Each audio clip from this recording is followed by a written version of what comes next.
Brilliance Audio presents the unabridged recording of Chicken Soup for the Soul, Moms and Sons.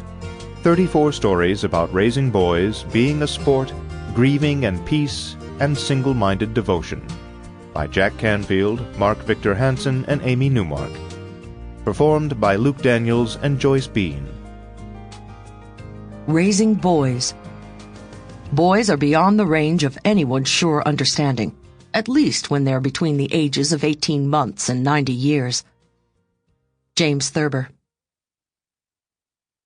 Don't blink. The future destiny of the child is always the work of the mother. Napoleon Bonaparte.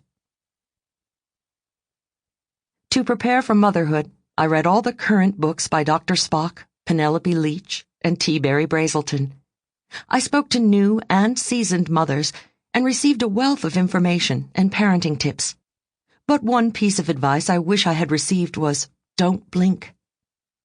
One morning, I was delighting in listening to my toddler son's chatter as we talked on his Fisher-Price telephone.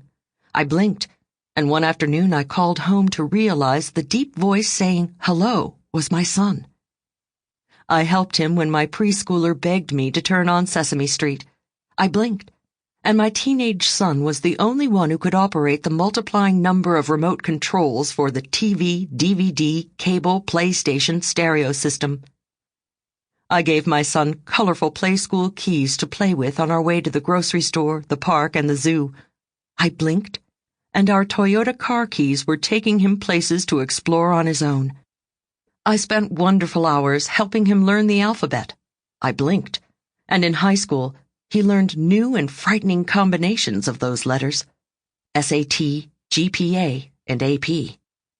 Many a day I commiserated as my little boy complained that there was no one to play with, since only the girls in our neighborhood were home. I blinked, and he was asking for my advice on finding the best dozen roses to send his sweetheart for Valentine's Day. On the first day of kindergarten, I dropped him off and worried for 3 hours until I could rush back to pick him up. I blinked, and I was dropping him off at college, knowing I wouldn't see him for 3 months. When he was in first grade, I packed a bag for him to take to a sleepover 2 houses down. I blinked, and he was packing his own luggage to spend 6 months studying halfway across the world. On a spring day, I took the training wheels off the shiny new bike for my determined 4-year-old. I blinked. Sample complete. Ready to continue?